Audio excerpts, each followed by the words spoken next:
Hello everyone, we are reading the chapter number 6 of history for class 7th, towns, traders and craft persons. तो हमने last part में read किया था कि कैसे डिफरेंट काइंड ऑफ ट्रेडर्स थे India में मिडिवल टाइम में, और किन किन अलग अलग चीज़ों का व्यापार किया जाता था पुराने समय में इंडिया में, और उसमें स्पाइसेस और क्लोथ जो था वो मेन असेंशियल आइटम्स थी जो कि हमारी ट्रेडिंग जिनके लिए बहुत फेमस रही है पुराने टाइम में। और बहुत सारी ऐसी पोर्ट्स थी इंडिया में जिनके द्वारा जो है व्यापार किया जाता था। और मैंने कुछ कम्युनिटीज़ के बारे में भी आपको बताया था जो कि ट्रेडर्स ने अपनी जो कम्युनिटीज़ बनाई हुई थी और जिनके ज़रिए वो कारवां में सफ़र किया करते थे, एक जगह से दूसरी जगह जाया करते थे, क्योंकि तब ट्रेड रूट्स जो थे वो बहुत ही ज़्यादा मुश्किल थे। उसके बाद हम आए थे, एक सब टॉपिक दिया हुआ है Kabul. Let's read this topic. With its rugged mountainous landscape, Kabul in present-day Afghanistan became politically and commercially important from the 16th century onwards. तो जो काबुल है वो रग्ड है, रग्ड यानी उबड़ खाबड़ है, माउंटेनियस लैंडस्केप है। और आज की अगर हम बात करें तो वो कहाँ पे लोकेशन है उसकी, अफ़गानिस्तान में। और ये उस टाइम पे बहुत ही पॉलिटिकली और कमर्शियली अगर कहें, ट्रेडिंग के तौर पे भी अगर देखें तो बहुत ही ज़्यादा इम्पॉर्टेंस थी काबुल और कंधार की। Kabul and Kandahar were linked to celebrate silk routes beside trade in horses was primarily carried on through this route. तो काबुल और कंधार जो है ये सिल्क रूट यहाँ से होकर जाया करता था। सिल्क रूट क्या था? जिस रास्ते के ज़रिए सिल्क का व्यापार किया जाता था, चाइना से सिल्क जो है ले जाया जाता था अरब के देशों में, उसको सिल्क रूट, उस रास्ते को सिल्क रूट बोला जाता था। और काबुल और कंधार भी इसके लिए बहुत फेमस थे क्योंकि इन्हीं रास्तों पर हॉर्सेस का भी ट्रेड किया जाता था। अगर हम बात करें अरब कंट्रीज़ की तो उनमें बहुत ही अच्छी ब्रीड मिलती थी हॉर्सेस की, और यहाँ के हॉर्सेस जो हैं दूसरे देशों में भेजे जाते थे। In the 17th century, Jean Baptiste Tavernier, a diamond merchant, estimated that the horse trade at Kabul amounted to rupees 30,000 annually. यानी ये बहुत बड़ा अमाउंट था उस समय की, अगर हम बात करें पुराने समय की। 30,000 के नियर अबाउट जो है हॉर्स का ट्रेड वहाँ पर एनुअली किया जाता था, which was a huge sum in those days. Camels carried dry fruits, dates, carpet, silks, even fresh fruits from Kabul. तो काबुल से जितना भी ड्राई फ्रूट है वो भी लेकर जाया जाता था दूसरे देशों में। उसमें चाहे डेट्स हो, चाहे कारपेट्स हो या सिल्क हो, ये सारी की सारी कैसी थी, ये ट्रेडिंग आइटम्स थी जो कि काबुल से व्यापार किया जाता था दूसरे देशों में उसका। उसके बाद है slaves were also brought here for sale. तो यहाँ पे स्लेव्स का जो व्यापार है वो भी किया जाता था। जो दास थे उनको बेचा जाता था और ख़रीदा जाता था काबुल से। उसके बाद है क्राफ्ट्स इन टाउन्स। तो क्राफ्ट किस तरह का था? सबसे पहले ये टॉपिक पढ़ाने से पहले मैं बात करूँगी कि क्राफ्ट होता क्या है। जिन चीज़ों को हम हाथ से बनाकर बेचते हैं या उनमें हमारी क्रिएटिविटी होती है उसको हम क्राफ्ट बोलते हैं। तो let's read. The craft persons of Bidar were so famed for their inlay work in copper and silver, it came to be called Bidri. तो बिदर जो है एक प्लेस है और वहाँ पर जो वहाँ का जो क्राफ्ट था वो बहुत ही फेमस था। और किस तरह का क्राफ्ट वहाँ पर किया जाता था? तो मेन था कॉपर और सिल्वर का इनले वर्क।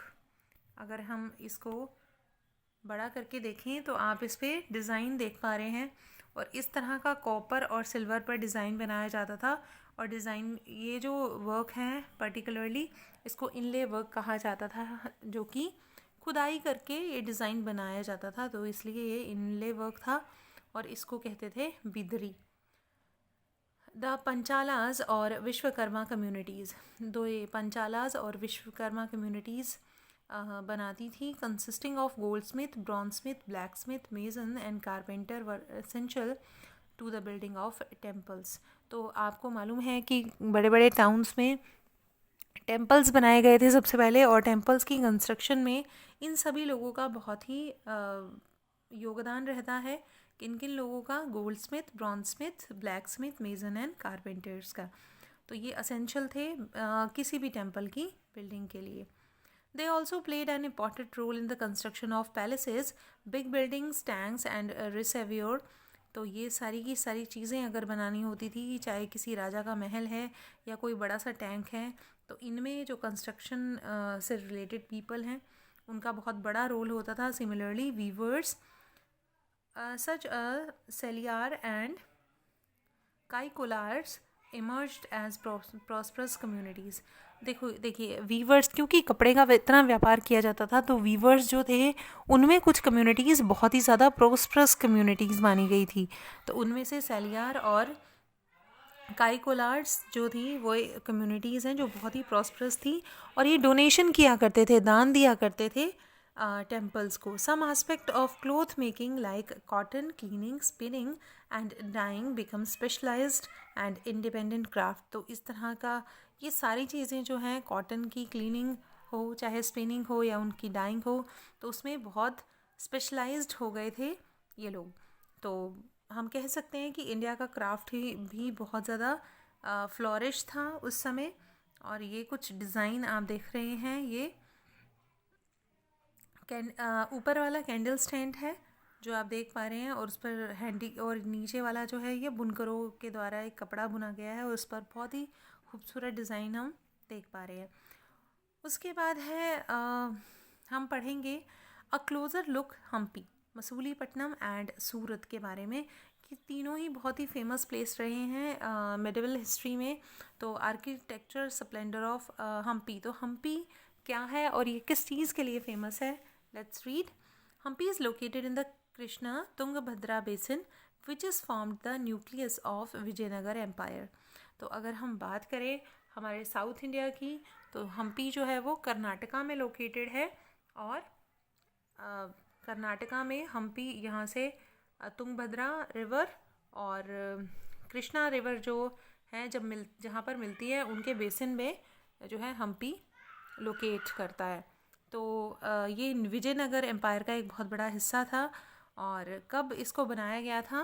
1336 में, यानी इसकी जो फाउंडेशन है वो रखी गई थी 1336 में। ये आपको याद रखना है कि हम्पी जो है वो 1336 में बनाया गया था, और किस एम्पायर के अंडर बनाया गया था? विजयनगर एम्पायर के under. The magnificent ruin at Hampi reveal a well fortified cities. तो अगर हम आज की बात करें तो हम्पी में बहुत सारे हमें खंडर देखने को मिलते हैं, और उनसे हम अंदाज़ा लगा सकते हैं कि पहले ये वेल फोर्टिफाइड था, यानी यहाँ पे काफ़ी सारी बिल्डिंग्स थी पहले। No mortar or cementing agent was used in the construction of these walls, and technique followed was to wedge them together by interlocking। तो हैरानी की बात यह है कि इतने बड़े बड़ी बिल्डिंग्स और इतने मजबूत स्ट्रक्चर जो है विदाउट एनी सीमेंट के बनाए गए थे। कोई सीमेंट यूज़ नहीं किया गया था।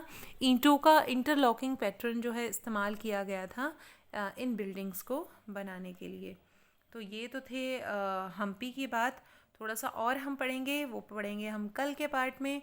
फोर्टिफाइड सिटीज़ किस तरह के पैलेसेस थे हम्पी में और उनकी क्या खासियत थी, वो सारे इम्पॉर्टेंट फीचर्स हम कल के वीडियो लेक्चर में पढ़ेंगे। तो होपफुली आपको यहाँ तक अच्छे से समझ आया होगा और आपने सुना होगा अच्छे से। तो thank you very much for listening me.